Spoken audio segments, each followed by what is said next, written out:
La clase de los bivalvos o bivalvia son un grupo dentro de los moluscos que eran conocidos anteriormente como lamelobranquios o pelecípodos. Este grupo consta de alrededor de unas 13.000 especies que viven tanto en agua dulce como en agua salada. Y este grupo de los bivalvos está caracterizado por tener un cuerpo comprimido lateralmente y se contienen dentro de una concha formada de dos partes, ¿no? Y la cual está unida por una bisagra. Este grupo tiene una gran importancia en la alimentación del humano y pueden ser encontrados también algunos moluscos pertenecientes a este grupo, como lo son los mejillones, las navajas, los berrechos y las almejas principalmente, entre otros como las ostras y que componen a este grupo.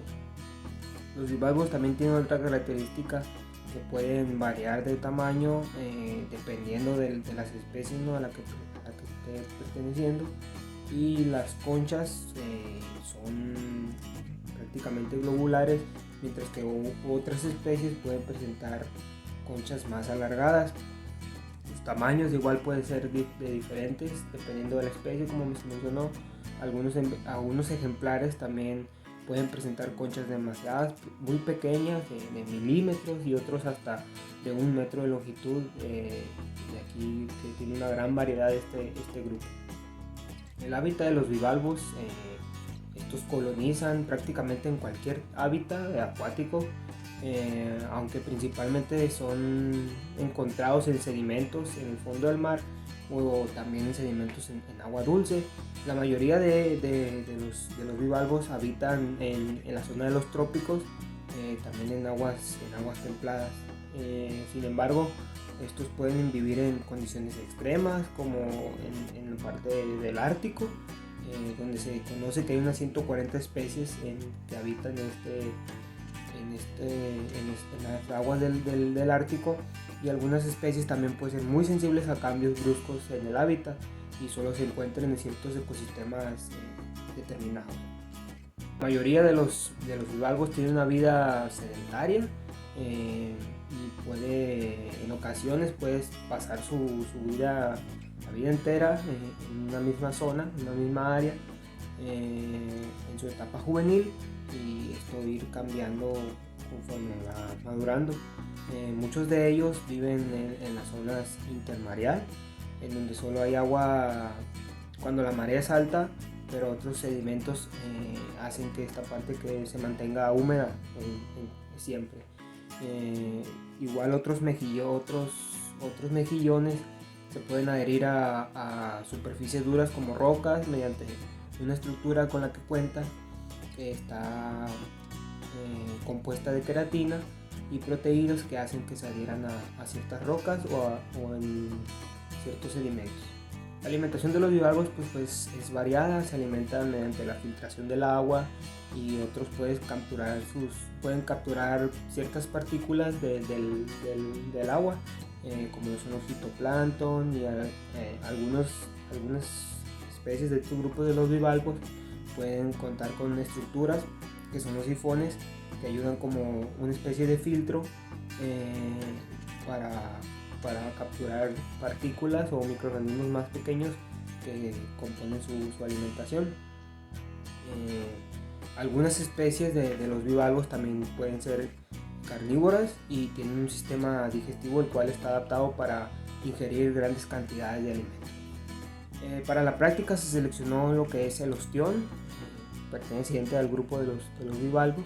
La distribución geográfica de este molusco es prácticamente todo el Golfo de México. La morfología en cuestión del ostión es un bivalvo que tiene una concha en forma pues variable, puede ser alargada o ovalada, y es un poco más alargada la mayoría de veces. La valva izquierda generalmente es convexa y es más grande que la derecha. Frecuentemente algunas pueden ser lisas, y otras pueden tener algunos surcos radiales. La valva derecha es más aplanada y lisa. La superficie blanquecina, la superficie externa es blanquecina, perdón, y brillante. Frecuentemente tiene áreas regulares en esta parte, y el molusco genera que el molusco ocasionalmente se tiña de un color púrpura. El hábitat del ostión es principalmente en las bahías, generalmente en mangles pantanosos o en zonas de intermareal, en donde se adhieren a ciertas raíces para poder subsistir. La alimentación de este molusco, del ostión, principalmente está compuesto de que son filtradores de fitoplancton y de zooplancton. Entonces eso es su principal alimento. Los sistemas de cultivo del ostión, pues, como en otros sistemas, pueden ser extensivos, intensivos o semi-extensivos. Esta clasificación pues depende de la densidad de la siembra que se esté produciendo y de la tecnificación del sistema en cuestión. Las características de la zona de cultivo normalmente es en zonas tropicales con una profundidad desde 1 a 40 metros en aguas libres. Estas aguas deben ser libres de contaminantes para que haya un mejor crecimiento del ostión, y crece en fondos muy arenosos y en algunas playas rocosas.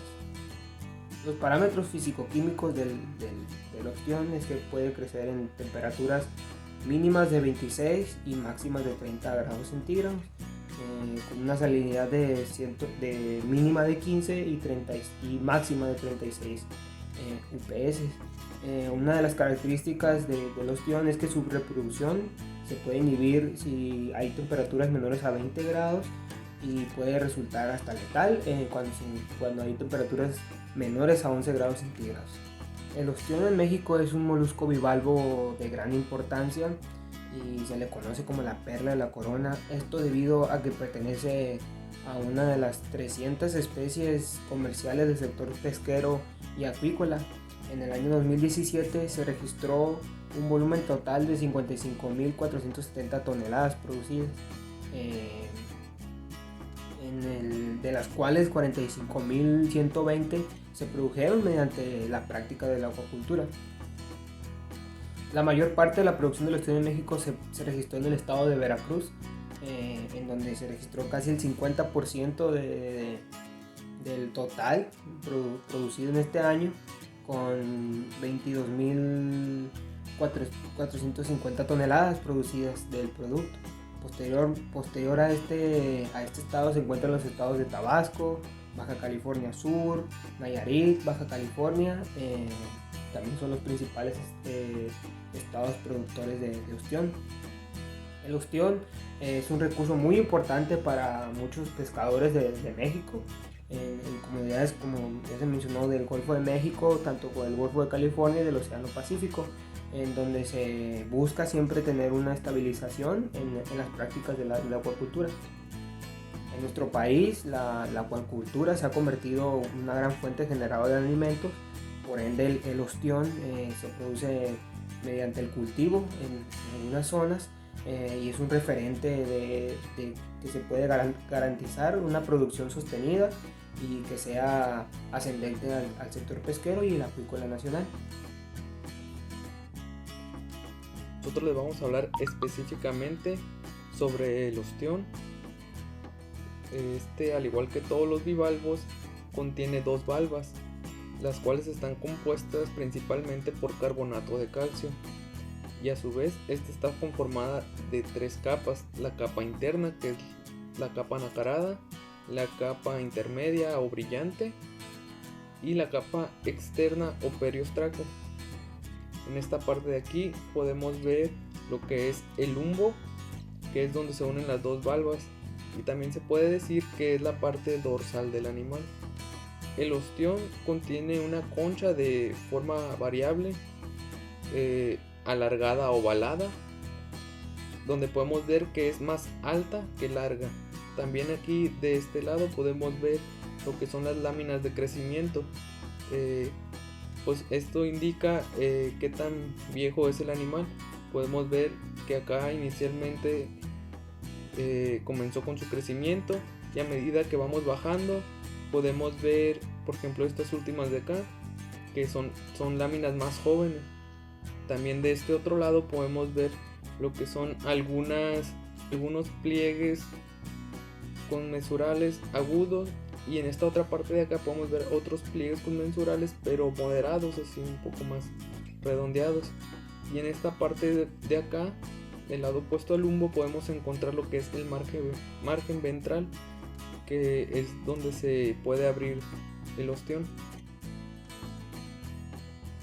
Les voy a hablar de la anatomía interna de este ostión, que es familia de los bivalvos. Esta es el área dorsal, esta orilla, y esta es el área ventral. Esta es la parte anterior y esta es la parte posterior. La podemos ubicar porque aquí es donde la pudimos abrir. El nácar pues es blanco, no trasluce bien la luz, por lo que la perla no se puede desarrollar bien aquí en este tipo de concha.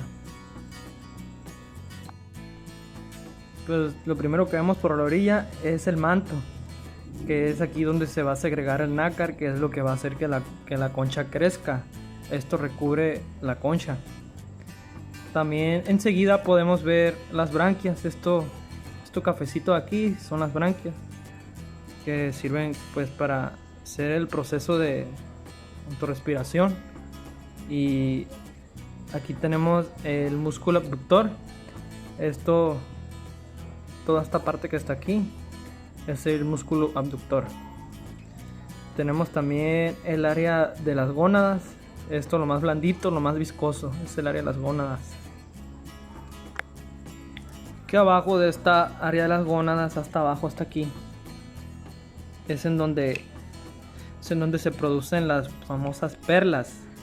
Es cuando se alcanza a filtrar un grano de arena y empieza a formarse estas preciadas rocas.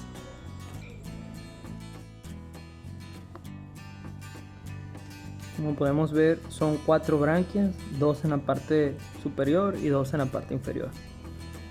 Está 1, 2, 3 y 4. Esto que vemos aquí enseguida de las gónadas, por aquí cerquita está el sistema de digestión. Esta tirita que vemos aquí, entre cerquita del músculo abductor, aquí como lo podemos ver.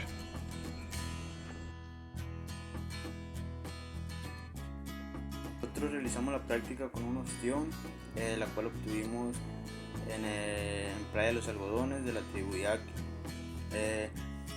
Ahí en esa playa pues se encuentra una gran variedad de animales acuáticos, tanto como camarón, chocolatas, callo de hacha, pata de mulas, y pues como ya lo mencioné, pues la opción es la que nosotros obtuvimos. ¿Qué importancia tienen tanto monetariamente como nutricionalmente para la población? Pues la mayoría de las personas se sostienen de eso, pues ya que es la principal entrada de dinero. Entonces en el estado de Sonora somos muy ricos, en la producción de animales acuáticos, hablando de camarón, de conchas, como ya lo hemos venido hablando durante el curso.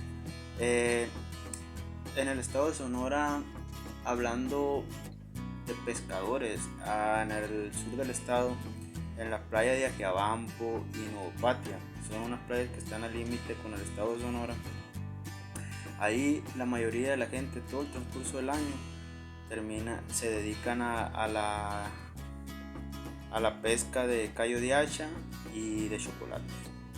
Ahorita pues está la gente trabajando para el camarón. Ya hablando acuícolamente, en Guaymas se encuentra un grupo llamado Crece, que se dedican a cultivar animales acuáticos. Allí los principales ostiones que se están cultivando es el ostión japonesa y el ostión Kukchu, algo así que se llama. Entonces ahí leí que la tasa de mortalidad era como el 30% y que era una muy buena entrada de dinero tanto como para el estado como el país, y que se estaba mandando mucho ostión para el estado de Jalisco y para la Ciudad de México. Y también de la parte nutricional, pues como todos ya sabemos, las ostiones están considerados como un alimento afrodisíaco, lo cual que es algo que nunca va a dejar de ser demandado, y lo cual entonces los acuicultores como los pescadores saben que si agarran un ejemplo, 1000 ostiones, saben que se las van a comprar.